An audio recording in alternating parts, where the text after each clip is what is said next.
Hello students, in this video you will learn the mechanical energy of a freely falling body. एक freely falling body जो है जब वो अर्थ की तरफ फॉल करती है, अर्थ की तरफ ट्रेवल करती है, it travel only under the effect of gravity. At that case mechanical energy remains conserve. Now the question is, what is mechanical energy? The sum total of kinetic and potential energy of an object is called mechanical energy. तो mechanical energy जो है kinetic energy और potential का total हुआ. Kinetic energy होती है half mv², क्योंकि ये due to motion of the object की कारण होता है. And potential energy due to the position of the object. तो पोटेंशियल एनर्जी का फॉर्मूला है mgh. mg यहाँ है weight of the object. Weight क्या है? वेट एक तरह की फोर्स है जिस फोर्स के साथ कोई भी ऑब्जेक्ट अर्थ की तरफ को अट्रैक्ट होता है, is called weight of the object. As gravitational force is a conservative force और work done by the conservative force depend on the initial and final position of the object, not on the path followed. So work done by conservative force is, especially in case of gravitational force, work done is negative of change in gravitational potential energy. ये भी एक important point है to remember. Now you will learn how a freely falling body conserve its mechanical energy, that is kinetic energy plus potential energy. Suppose initially object was at point A from the surface of earth. So object is let to fall toward the surface of earth. पहले हम इसकी energy B point पर देखेंगे, फिर हम इसकी C पर देखेंगे. सबसे पहले A पॉइंट पर, because point A is at a height h from the surface of earth. Then at this point the object initially was rest. तो इसकी मैकेनिकल एनर्जी हुई kinetic energy. Kinetic energy half mv² plus mgh. But kinetic energy इसकी पूरी की पूरी zero है, क्योंकि at A the object initially at rest. तो इसकी इनिशियल वेलोसिटी यहाँ पर ज़ीरो है, यहाँ पर u ज़ीरो है.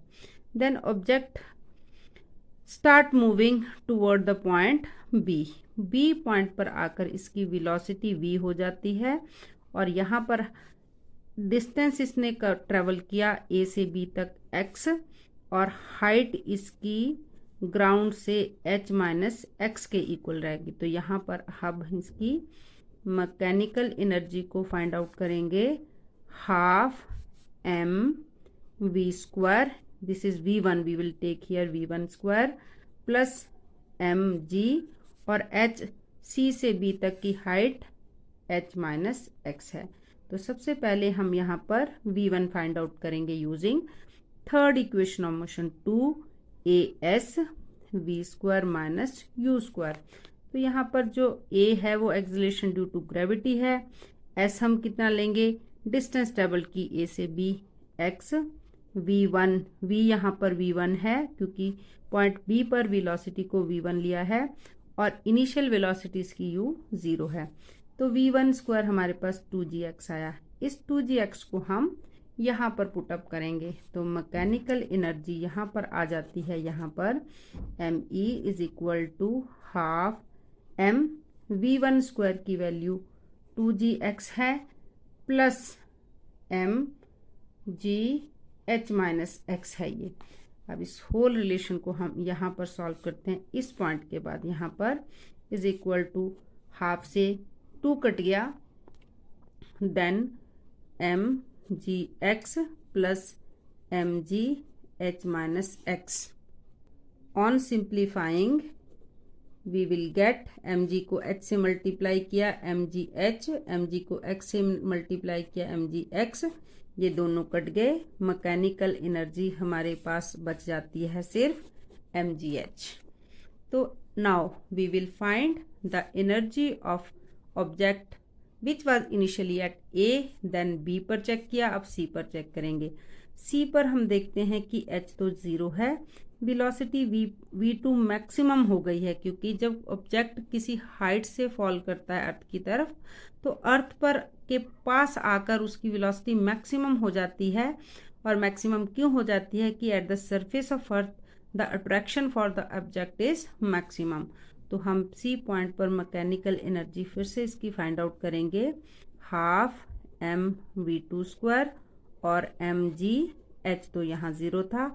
अब हम v2 की वैल्यू को यहाँ से फिर एक थर्ड इक्वेशन ऑफ मोशन की मदद से फाइंड आउट करेंगे, mgs v² माइनस u²। तो यहाँ पर फिर acceleration due to gravity maximum है और हाइट a से लेके b तक जो ट्रेवल की है, हाइट मीन्स डिस्टेंस ट्रेवल किया, तो h v2², क्योंकि यहाँ पर हमने v2 पॉइंट लिया, v2² लिया है और इनिशियल वेलोसिटी तो यहाँ पर इसकी 0 थी। Now we will put up me is equal to half m, v2 को हम 2gh पुटअप कर देंगे, 2 से 2 कैंसिल हुआ तो mgh आ गया। अब हम तीनों ही पॉइंट पे देखते हैं इसकी velocity, sorry not velocity but mechanical energy. यहाँ पर इसकी mgh है, यहाँ पर भी mgh आई, ये भी mgh। It means a freely falling body under the effect of gravity alone, its mechanical energy remains conserved. Through this graph, now we will study the relation between kinetic and potential energy. जब height 0 थी तो उसके पास maximum kinetic energy थी। Height 0 means earth surface पर object की kinetic energy maximum थी। जैसे जैसे हाइट बढ़ी काइनेटिक एनर्जी डिक्रीज होने लगी और मैक्सिमम पॉइंट पर जाकर उसकी काइनेटिक एनर्जी 0 होगी। जब ऑब्जेक्ट अर्थ से दूर हम फेंकते हैं तो एक पॉइंट आता है जब उसकी टोटल वेलोसिटी 0 हो जाती है। जैसे जैसे काइनेटिक घटती रही पोटेंशियल एनर्जी बढ़ती गई। तो इस ग्राफिक के थ्रू हम इन दोनों पॉइंट्स को अंडरस्टैंड कर सकते हैं और बहुत सारे कंसेप्चुअल क्वेश्चंस के आंसर दे सकते हैं। तो डियर स्टूडेंट्स, वीडियो को शेयर करें, लाइक करें और कमेंट करें।